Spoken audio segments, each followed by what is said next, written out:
All right, hi everybody, good evening. Today's going to be just a short webinar. We're just going to go over a few changes in the onboarding. I've made it way simpler than it has been, so we're going to go over that. We made a few changes to the portal, so I'll go over that with everybody as well. And we'll talk a little bit about psychological training and also the fact that we will be starting to do webinars on Thursdays instead of Wednesdays. I hope that that still works for everybody. If not, as usual, we will be recording them. So if you're unable to attend on Thursdays, then you can just watch the video at your convenience. So basically, to start, I'm going to go through the changes in the portal. So I've sort of streamlined everything again a little bit further. Here you'll see we have a flyer for all of the services that we're offering at this point in time. Of course, this changes whenever we add anything or subtract anything. But as of now, these are what we're offering. Our in-network lab services, Holter monitoring, psychological testing, and I put cancer screening separately just because it's so extensive. We do every genetic, we test for all genetic cancers, so it deserves its own spot. So this is something that you can leave behind when you are talking to physicians or potential clients. You can leave this behind for them. Okay, and here we go. So I put, basically we're working with a couple of different labs, right? So the genetic cancer screening lab is its own lab just because they're so extensive, as I mentioned. They're much better than any of the other labs. So this is where we're doing all of our cancer screening, is with this lab. So here we have the other lab services that we're working with: allergy, DNA, tox, and blood wellness. So this is how the onboarding process goes now. Basically, I've taken all of the information from every bit of paperwork that you need for all of those 4 services and put them in 2 pages. So basically, if you're able to you just gather this information from your physician, you fill it out here, and then so you'll fill it out. You can fill it out online here. You just fill it out, and then once you're done, you're going to go to save. You'll save that, and then instead just name it 2, save it, or put your doctor's name there so that you can refer back, so that if you have multiple doctors that you're working with, you can just go to Dr. Smith. You can find him easily by pulling it up that way. So you're going to fill all of this out for us, send it to us, and then we will fill out all of the paperwork using this information. Fill out all of the paperwork for the doctor and send it to them electronically for an electronic signature. That way everything is pretty streamlined. You're not confused about all the paperwork. The doctor's not sitting there wasting a bunch of time going over all of the paperwork. We'll do all of that. So this is the only paperwork that we need for onboarding your physicians for the lab. And then also we have our standard order custom provider acknowledgement. So this is for if the physician wants to do toxicology, and if they want to do, usually they do a comprehensive test here, and then they can mark all of the things that they want to test for. Okay, so then they'll fill this out and send it back, and then this is going to be what they use for each of their tests. They can always do a specific test if they want to do a specific test for their patient, but that way they're always able to do a standard test. Here we have the lab flyer. It looks sort of like the services flyer. So here you see there, and then here we suggest you put, I would just take out all of this and just put your name and, oops, I have to enable editing. So I would just put your name and then put your number and just put your information there. You can leave MedTech Corp, but I would just put your information there so that they're not calling us. We just want to make sure that any potential clients that you have, that you're able to get credit for them and that they're associated with you. So just put all of your information there. Same thing with the services flyer. Make sure that you're just putting your information in there as well. Let's see, new lab info. This actually, I do need to update this a little bit. I think it's pretty up to date, but let me just go through this with you really quickly and make sure. So we're licensed in all 50 states now. I know that there were like maybe 5 or 10 that we weren't. We're licensed in all 50 states. We're still waiting for prenatal and cystic fibrosis. But yeah, this should be pretty up to date. And then we have some more lab info. So this is laboratory services, just explains everything that we do. And then here's some sample EOBs that you can go over. We have the carriers list here for the doctor's information. When you tell them that we're in network, they may be interested in knowing who we're in network with.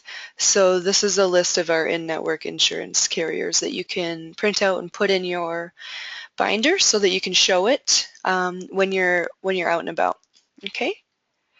There's also a separate one for cancer screening as well for the cancer lab, so I can show you that in just a minute. We have the tox requisition form that you can print out. Here's the blood, DNA, and urine rec forms.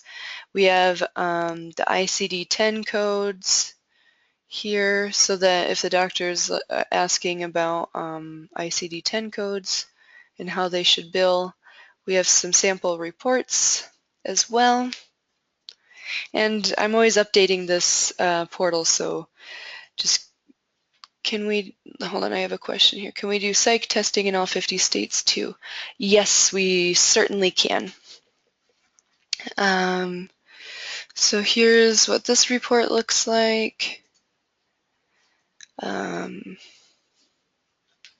you can go through all of this on your own, but these are what the reports look like. So I would suggest printing these out as well, just one of each, just to take in your binder so that you can show if they happen to ask. And then if the physician asks if he can have copies of anything, just get his email address and send them to him via email. Just explain that it's a lot of paperwork, and so it's easier for him if he just receives it via email.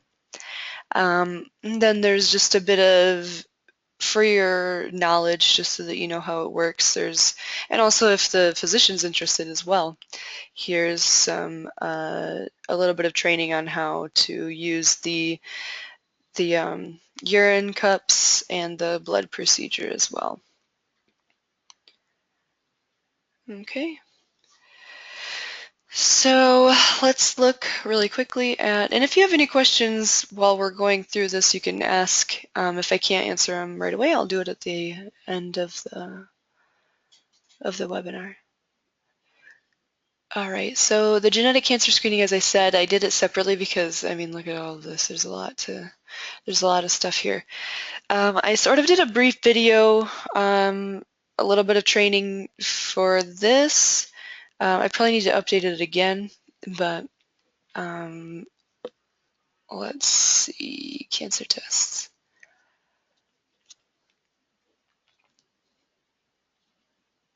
Okay, so this is a good leave behind for you to show the physician all of the different hereditary cancers that we test for. Okay, and then if they have specific interest in breast and ovarian, you can leave them behind this. If they have specific interest in colorectal, this, and so on. This is the onboarding for cancer. And honestly, you can use the same form that we went over just a little while ago that you can fill out online. It's basically all the same information. We can, if the physician that you're working with wants to do cancer as well, we can fill this out and send it to them as well with the paperwork that we went over for allergy DNA tox and the onboarding here. Once you hand this in, we're pretty much good to go with anything that they want to sign up for.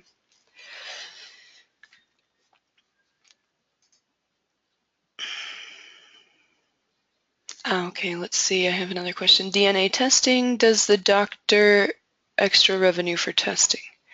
So the doctor, what he makes with all of the labs is what he's able to earn from the upcharge, basically. So the way that these doctor visits work is that the codes that we were going through before, right here, the ICD-10 codes. So they use these codes when they're billing the insurance. And so instead of getting a flat $50 for just a regular visit, they're able to bill for, say, this code here, which will allow them to charge the insurance company a little bit more and then earn, I think they can earn like another $50 for lab services. So instead of $50, they're getting $100. And then they also will have their patients come in so that they can read them the results. So then they're getting that extra visit, which allows them an additional $50. I don't know if that's the exact amount, but I'm using that as an example. So they're making, they're making a little bit extra in their ability to upcode, and then in the extra visit that they get from the patient when they have to read the results to them. And that's how they make their money with the labs. Now, the way that they are able to make a lot of money with us is through psychological testing and the Holter device. So this is a good way if you're already working with a doctor and they want to do the lab test just because it's something that they need, then that's great. But if you need a foot in the door, the psychological testing and the Holter device are a nice way to get your foot in the door with the doctor. The psychological testing is very easy for them to do. They get an iPad. It's just a little software program on the iPad. They give the iPad to their patient.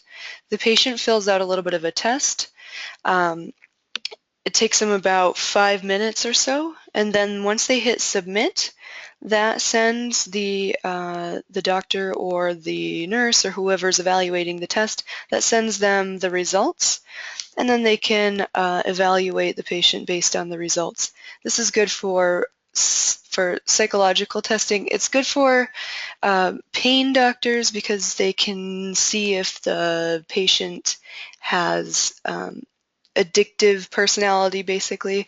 It's able to detect a lot of different mental illnesses and things like that.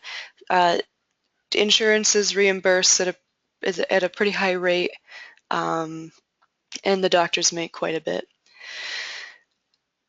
So let's see. I hope that answers your question. Let me see here. I think I wanted to go through cancer screening a bit more. Whoops.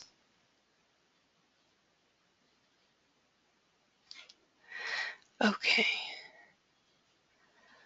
So registration form, supply order form. So again, we can fill these out. You can do it if you want to, but we can pretty much fill it out with whatever information you give us from the onboarding. All right, and the patient questionnaire. So this is to determine medical necessity.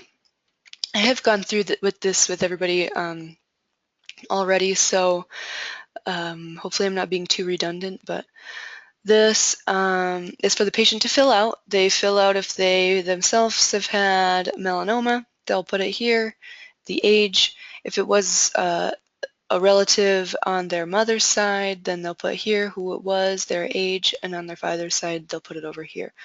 And then the doctor's going to use that to fill out the, oh, did I go to the right one? Oh yeah, okay, so he's going to use that to fill out this form, which he's going to send with the requisition form. So this is just going to let the labs know that this test is medically necessary. Okay, and then the same for Medicare. This is for the patient to fill out. So this is good for you to be able to put in your binder as well if you want, or just for your own information. But this compares us to our competitors. Okay. And we have possible referring doctors. So this will allow you to know who can test for which cancers and still have the insurances cover. So dermatologists can test for hereditary melanoma and solid tumors. OBGYNs can test for HPV, hereditary breast and ovarian, and so on. So then here you're able to have a good idea of who can test for what.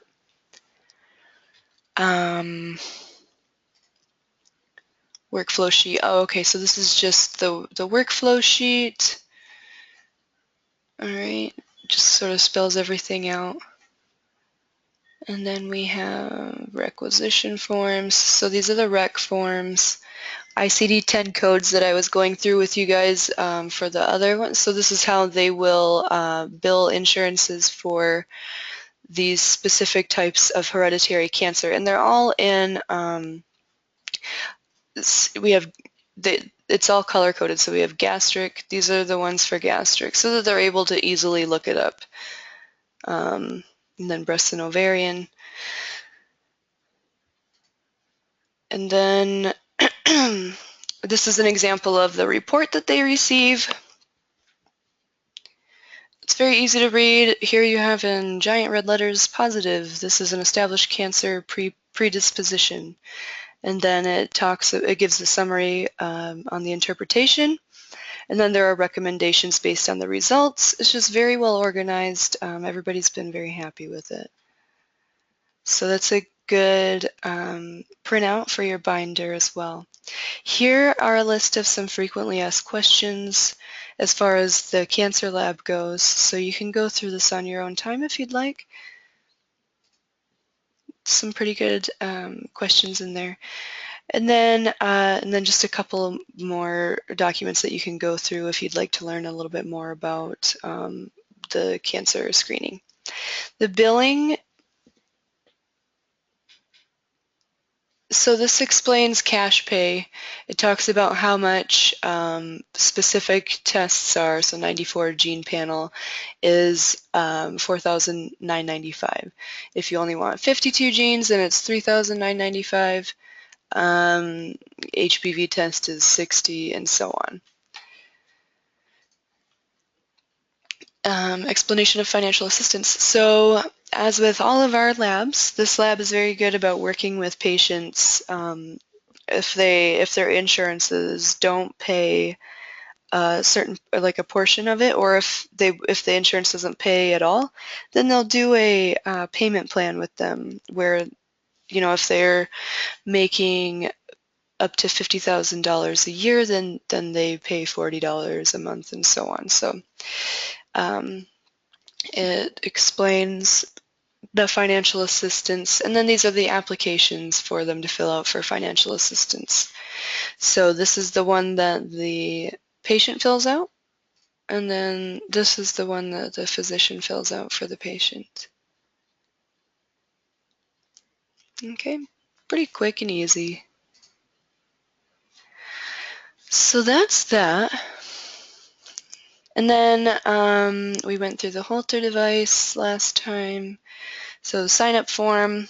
So the other form is basically just for the labs, right? This is the sign up form for the Holter device. It's pretty simple. I mean, I suppose we could probably just use the information that we got from the onboarding. And then here is a flyer that you can leave behind. Instructions, CPT codes, ICD-10 codes. Again, this is how the doctor makes his money with this. Okay. And all right, as far as the psychological testing goes, we're still getting a bunch of information for this. So this is the flyer that we came up with. And I'm going to be sending out an email tomorrow to everybody with some more information on how to onboard your physicians, and I'm going to try to get as accurate as I can with how much they're going to make per test and things like that. So again, put and if you need help personalizing any of this any of the marketing materials, just let me know and I can do it easily and send it to you. So if you're struggling, I mean, I know that some people don't have the Adobe suites and things like that. If you're having trouble, just let me know and I'll be happy to personalize that for you. Client Services Agreement, BAA. So I'm going to go over all of this a little bit more in depth in the email that I send out tomorrow. If you want to give me a call after you get the email, if you still have questions, you can go ahead and do that. We're going to go over this on Thursday too. But here's the brochure that you can leave behind for this as well. So if you'd rather leave the brochure than the flyer, or if you'd like to leave both, then that's fine.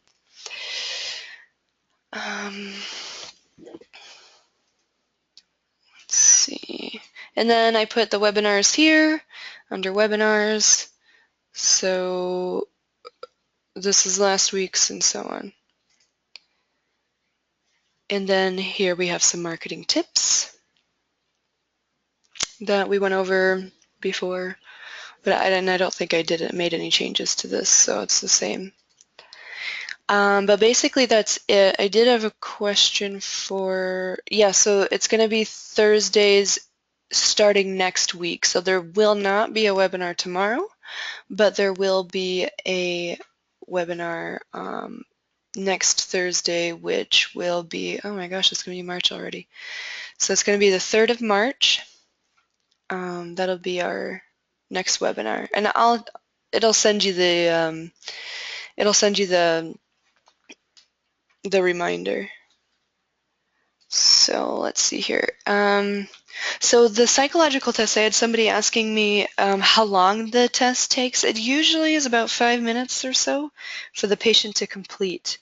And then once they hit submit, it goes right to the portal that they set up for whoever's determining the results. And then it says the question is if the physician receives confirmation that the patient would benefit from the follow-up to these results. I'm not sure what that means. So basically, it depends on I think what this person's asking is how the results benefit the doctor in his treatment plan. So each doctor is a bit different. So for psychiatrists, for instance, it helps them to determine so while the patient's waiting in the waiting room, they can sort of do this test, and then the doctor can take a look at it before they even meet the patient and have an idea of what sort of mental illnesses they might have. For physicians who are working in pain management, it can help them to determine if this patient has a bit of an addictive personality, if it might be dangerous to prescribe them opiates and things like that.